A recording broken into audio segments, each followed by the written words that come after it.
नमस्कार, स्वागत है आपका। मैं हूं आपके साथ अमित गर्ग शुक्ला। चलिए देखते हैं खबर 1 मिनट यानी 1 मिनट में खबरों का पूरा विश्लेषण।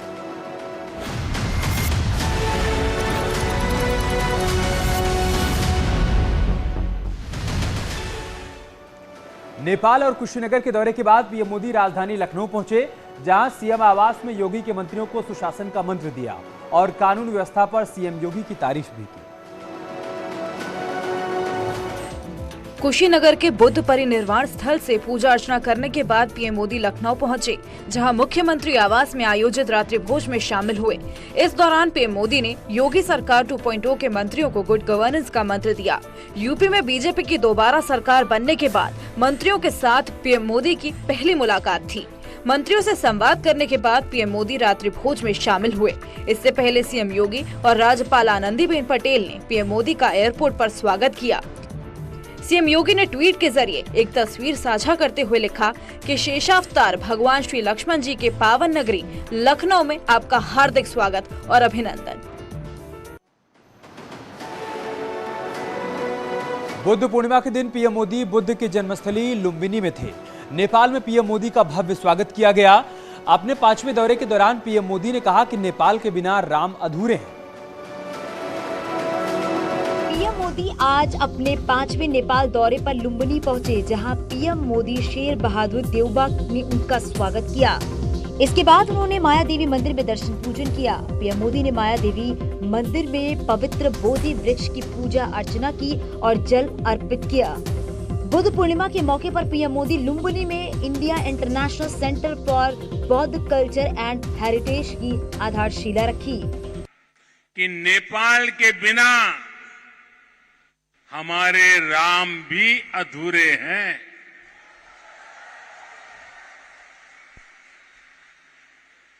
मुझे पता है कि आज जब भारत में भगवान श्री राम का भव्य मंदिर बन रहा है, तो नेपाल के लोग भी उतना ही खुशी महसूस कर रहे हैं। लुम्बिनी में भी पीएम मोदी का बाल प्रेम देखने को मिला। पीएम ने बच्चों को टॉफियां बांटी। दोनों देशों के बीच आपसी संबंधों पर द्विपक्षीय चर्चा के साथ साथ कई MOU भी साइन हुए। नेपाल में सभा को संबोधित करते हुए पीएम मोदी ने दोनों देशों के संबंधों को हिमालय से भी मजबूत बताया। पीएम मोदी ने कहा कि भारत और नेपाल के सहयोग से दोनों देशों में पर्यटकों की संख्या बढ़ेगी। बुद्ध की जन्मस्थली लुम्बिनी में पीएम मोदी करीब 4.5 घंटे रहे। इस बीच दोनों देशों के बीच कई समझौते हुए। पीएम मोदी ने सभा को संबोधित करते हुए कहा कि नेपाल में भारत ने कई विकास काम किए हैं। हमारी सरकारों ने भैरवा और सोनौली में इंटीग्रेटेड चेक पोस्ट बनाने जैसे फैसले भी लिए हैं। इसका काम भी शुरू हो गया है। ये पोस्ट बनने के बाद बॉर्डर पर लोगों के आवागमन के लिए सुविधा बढ़ेगी। पीएम मोदी ने संबंधों पर बात करते हुए कहा कि दोनों देशों के बीच हिमालय से भी ज्यादा मजबूत संबंध हैं। भारत और नेपाल दोनों ही देशों के बीच मिलकर के काम करने के लिए ऐसी अपार संभावनाएं हैं।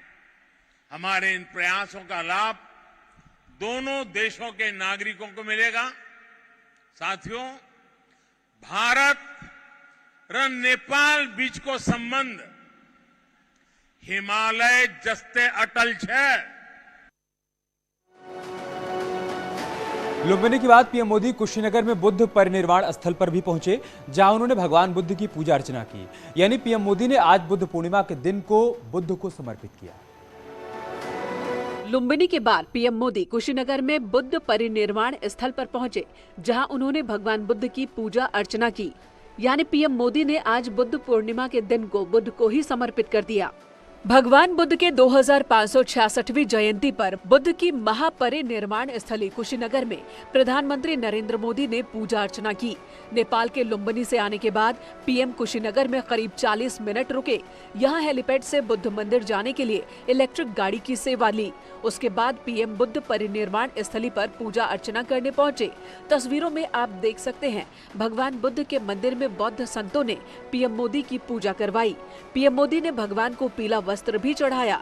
पीएम मोदी के कुशीनगर दौरे को लेकर सुरक्षा व्यवस्था सुबह से ही कड़ी रखी गई थी। कुशीनगर के बाद पीएम मोदी लखनऊ के लिए रवाना हो गए। वाराणसी के ज्ञानवापी परिसर की वीडियोग्राफी आज पूरी हो गई। 3 दिन तक करीब 12 घंटे तक चले सर्वे में आज तीसरे दिन का सर्वे पूरा हुआ। कल यानी 17 मई को कोर्ट में 3 दिन के सर्वे की रिपोर्ट सौंपी जाएगी। कोर्ट के आदेश के बाद आज ज्ञानवापी में सर्वे का काम पूरा हुआ। तीसरे दिन कोर्ट कमिश्नर के नेतृत्व में टीम ने मस्जिद के वजू करने की जगह की वीडियोग्राफी की और साथ ही मस्जिद में मौजूद तालाब से पानी निकालकर वीडियो बनाया गया। यानी तीसरे दिन का सर्वे भी शांतिपूर्ण माहौल में हुआ। अदालत का अगला आदेश क्या आएगा वो 17 मई को पता लगेगा। सभी पक्षकार बड़े ही संतुष्ट होकर वापस गए हैं। सभी पक्षकारों का इसमें पूरा योगदान रहा है और कोर्ट के आदेश जो भी थे उसका सभी पक्षकारों ने बराबर पालन किया। कल यानी मंगलवार को 3 दिन में करीब 12 घंटे तक चले सर्वे की रिपोर्ट सौंपी जाएगी। इसके बाद कोर्ट के फैसले का इंतजार होगा। जो कुछ भी मिला है उससे माननीय न्यायालय को उचित आदेश करने में सहूलियत होगी। उसके प्रोटेक्शन की मांग की जा रही है, ऐसी संभावना हो सकती है। क्या आज ही प्रोड्यूस होगा वीडियोग्राफी साक्ष्य? रिपोर्ट कल तक दाखिल होना है, कल तक। वाराणसी की ज्ञानवापी मस्जिद में सर्वे की प्रक्रिया आज पूरी हो गई। कल यानी 17 मई को कोर्ट में सर्वे की रिपोर्ट पेश की जाएगी। इस बीच वादी पक्ष ने मंदिर में शिवलिंग मिलने का दावा किया, लेकिन प्रशासन ने किसी भी दावे से इनकार कर दिया। ज्ञानवापी मस्जिद और श्रृंगार गौरी मंदिर केस को लेकर चल रहा सर्वे का काम आज पूरा हो गया, लेकिन उससे पहले हिंदू पक्ष ने दावा कर दिया कि उसे ज्ञानवापी वजूखाने में शिवलिंग मिला है। बाबा मिल गए, इससे बड़ा समाचार कुछ नहीं। बाबा मिल गए, इससे समाचार कुछ नहीं। कहाँ पे मिले बाबा? मत पूछिए। जिन खोजा तिन पाइयां गहरे पानी पैठ। इतना ही नहीं, हिंदू पक्ष की मांग पर कोर्ट ने शिवलिंग मिलने वाली जगह को सीआरपीएफ की निगरानी में रखने का ऑर्डर दे दिया। वजू खाने में शिवलिंग मिला था, उसको हमने मांग की है कि उसको वहाँ पे सील कर दिया जाए और जिस पे माननीय न्यायालय ने अभी आदेश पारित किया है और उस पूरे परिसर को सील कर दिया जाएगा और सीआरपीएफ के कमांडेंट इसको मॉनिटर करेंगे। हालांकि प्रशासन की ओर से मस्जिद में मिले किसी भी साक्ष्य को सार्वजनिक करने से इनकार किया गया। लेकिन किसी ने अपनी निजी इच्छा से कुछ बताने की कोशिश की है तो कोई भी उसकी जो पुख्ता उसकी जो प्रामाणिकता वो किसी के द्वारा भी प्रूव नहीं की जा सकती। ज्ञानवापी मस्जिद में सर्वे की रिपोर्ट पर कोर्ट को फैसला करना है, लेकिन इस बीच दावों पर सियासत भी शुरू हो गई है। वादी पक्ष ज्ञानवापी में शिवलिंग मिलने का दावा कर रहा है तो दूसरी ओर ओवैसी कुछ और ही दावे कर रहे हैं। ज्ञानवापी मस्जिद के अंदर वजूखाने में शिवलिंग के दावे पर हिंदू पक्ष में खुशी का माहौल है। विश्व हिंदू परिषद ज्ञानवापी केस को आगे बढ़ाने पर विचार कर रहा है। आगे के क्या कदम होंगे, हमारे मार्गदर्शक मंडल की बैठक में अगले मास हरिद्वार में इस पर आगे सोचेंगे। शिवलिंग है तो उसको सब लोग स्वीकार करें, ओवैसी भी स्वीकार करें। वीएचपी ने ओवैसी को सियासत नहीं करने की नसीहत दी। वहीं ओवैसी ज्ञानवापी को लेकर आखिरी दम तक लड़ने की बात कर रहे हैं। ज्ञानवापी मस्जिद थी और जब तक अल्लाह दुनिया को कायम रखेगा मस्जिद रहेगी इंशाअल्लाह ताला। बीजेपी ज्ञानवापी केस में कोर्ट के फैसले के साथ है। डिप्टी सीएम केशव प्रसाद मौर्य ने ओवैसी के बयान को बेबुनियाद बताया। वो हैदराबाद में बैठे बैठे जो बक रहे हैं उनको बकने दीजिए। उत्तर प्रदेश में उनकी बात का कोई प्रभाव नहीं पड़ता है। ये एक सामान्य प्रक्रिया है। न्यायालय के आदेश के अंतर्गत सभी लोग उस पर नजर रखें। काशी ज्ञानवापी में शिवलिंग मिलने पर कांग्रेस नेताओं ने भी अपनी प्रतिक्रिया दी है। अयोध्या पहुंचे प्रमोद कृष्णम और दीपेंद्र हुड्डा ने कहा कि जो कोर्ट का फैसला होगा उसका सम्मान किया जाए। ज्ञानवापी में तीसरे दिन के सर्वे के दौरान परिसर में शिवलिंग के दावे पर कांग्रेस के नेताओं ने भी प्रतिक्रिया दी। अयोध्या पहुंचे कांग्रेस नेता प्रमोद कृष्णम ने इसे चमत्कारिक बताया। ये बहुत ही अद्भुत और चमत्कारिक विषय है, हमारी आस्था से जुड़ा हुआ विषय है, लेकिन क्योंकि मामला कोर्ट के विचाराधीन है, न्यायालय के किसी भी निर्देश का सम्मान करना हमारा परम कर्तव्य है। हम न्यायालय के फैसले का स्वागत करते हैं। वहीं कमीशन के सर्वे पर कांग्रेस नेता दीपेंद्र हुड्डा ने कहा कि कोर्ट के फैसले का सम्मान करेंगे। हालांकि दीपेंद्र ने सरकार से मांग की कि मंदिर में मिले सभी साक्ष्य को सरकार देश के सामने रखे। कि वहाँ पे एक विराट शिवलिंग कि कोई जो है, तो इस प्रकार की जो भी सारी तथ्यों के साथ सरकार जानकारी देगी तो इस प्रकार की कोई अद्भुत की कोई करिश्माई बात सामने आती है। मैं समझता हूँ उसका नज़रिया कोर्ट में भी लिया जाएगा। हमें विश्वास है अपनी न्यायपालिका में। इधर चंपावत उपचुनाव के लिए सीएम धामी की तैयारियां पूरी हैं। चंपावत पहुंचे सीएम धामी ने क्षेत्र के लोगों से मुलाकात की और जीत का दावा भी किया।